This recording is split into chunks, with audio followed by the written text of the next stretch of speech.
करायचे काय खाली मुंडीवर पाय रोखून जुटे मारून चालू राष्ट्रपती गद्दारों को जुटे मारो सालों को राष्ट्रपती गद्दारों को जुटे मारो सालों को राष्ट्रपती गद्दारों को जुटे मारो सालों को भारतीय जनता पार्टीचा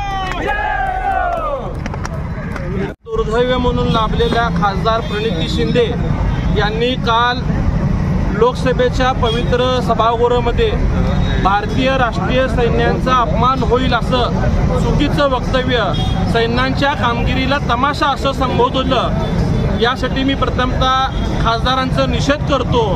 कायम स्टंट लेडी म्हणून मागच्या वर्षभरापासून सोलापूरला प्रसिद्ध असणाऱ्या राहुल गांधींना विशेषतः खुश करण्यासाठी, त्यांच्या समोर चमकोगिरी करण्यासाठी, आपली स्वतःची पात्रता नसताना केवळ पंतप्रधानांवरती कायम टीका करणं, महाराष्ट्राच्या मुख्यमंत्र्यांवरती टीका करण्याचं काम प्रणिती शिंदे करतात। आपल्या संपूर्ण भारत राष्ट्राला माहीत आहे की पहलगाममध्ये जो अतिरेक्यांकडून दुर्दैवी हल्ला झाला, विशेषतः जे सपत्नीक त्या ठिकाणी लोक पर्यटनाला आले होते, महिलांच्या समोर त्यांच्या पतींची हत्या करून सुंदर पुसण्याचं पाप अतिरेकींनी केलं होतं। आणि याचा एक तीव्र भावना समस्त भारत राष्ट्रात असताना पंतप्रधान नरेंद्र मोदी साहेब असतील, संपूर्ण भारतीय सेना असेल, यांनी अत्यंत कमी वेळामध्ये पाकिस्तानमध्ये घुसून त्यांच्यावरती कारवाई केली।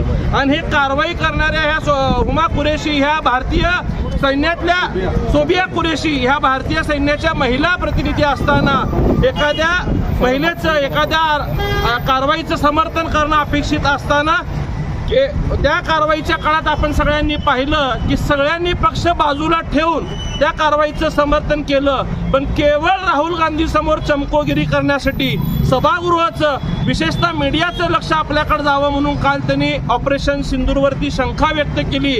आणि त्यांनी ज्या प्रकारे त्याला तमाशा हा शब्द संबोधला, याच्यातनं सर्व भारतीय सैन्यात काम करणारे लोक असतील, त्यांचे परिवार असतील, या सोलापूरसह भारतातल्या सगळ्या नागरिकांच्या भावना दुखावलेल्या आहेत। तुम्हाला ज्यांनी खासदार म्हणून निवडून दिलं त्याही लोकांना कदाचित तुमच्या या वक्तव्याची लाज वाटत असावी। तुम्ही कधीही तुमचा स्वभाव पाहता या कृतीची तुम्ही माफी मागणार नाही। तुम्हाला माहिती आहे की तुमच्या वडिलांनी सुद्धा हिंदू भगवा दहशतवाद शब्द वापरला, अतिरेक्यांना अफजल गुरुजी कसाबजी असे चुकीचे वक्तव्य केले, परंतु त्यांनी कालांतराने त्या कृतीची माफी मागितली। परंतु एकंदरीत तुमचा स्वभाव पाहता तुम्ही कधीही भारतीय सैन्यांची किंवा भारतीय प्रेमांची माफी मागणार नाही। म्हणून आम्ही सर्व सोलापूरकर, विशेषतः भारतीय जनता पार्टी, आम्ही सर्वजण भारतीय सैन्यांचे माफी मागतो की आमच्या सोलापूरच्या लोकप्रतिनिधींनी तुमच्या कारवाईबाबत असं चुकीचं वक्तव्य केलेलं आहे। या गोष्टीचा आम्ही सगळेजण या ठिकाणी तीव्रपणे निषेध करतो। भाऊ, गाढव आणून एकंदरीत निषेध केलेला आहे। गाढव आणण्याचं प्रयोजन काय होतं? त्यांची कालची जी सभागृहातले वक्तव्य ते 3 वेळा आमदार राहिलेले आहेत, ते खासदार आहेत, तर लोकसभागृहात काय बोलावं, विकासावर बोलावं, शहराच्या महाराष्ट्राच्या विकासासाठी मागणी करावं, त्याच्यासाठी पाठपुरावा करावं।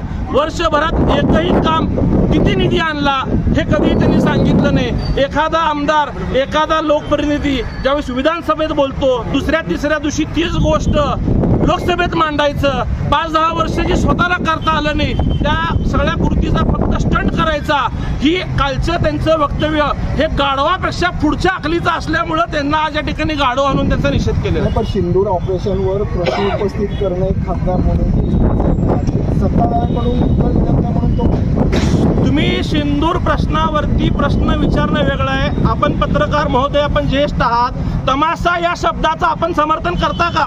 एखाद्या भारतीय सैन्याने एवढा मोठा पराक्रम केलेला आहे, अनेक महिलांचं कुंकू पुसलं गेलेलं आहे, त्या पुसल्या गेलेल्या कुंकूला तमाशा शब्द वापरणं आपल्याला योग्य वाटतं का? त्यांच्या तमाशा या शब्दावरती आमचा सगळ्यांचा आक्षेप आहे। Subscribe now and press the bell icon. Never miss an update.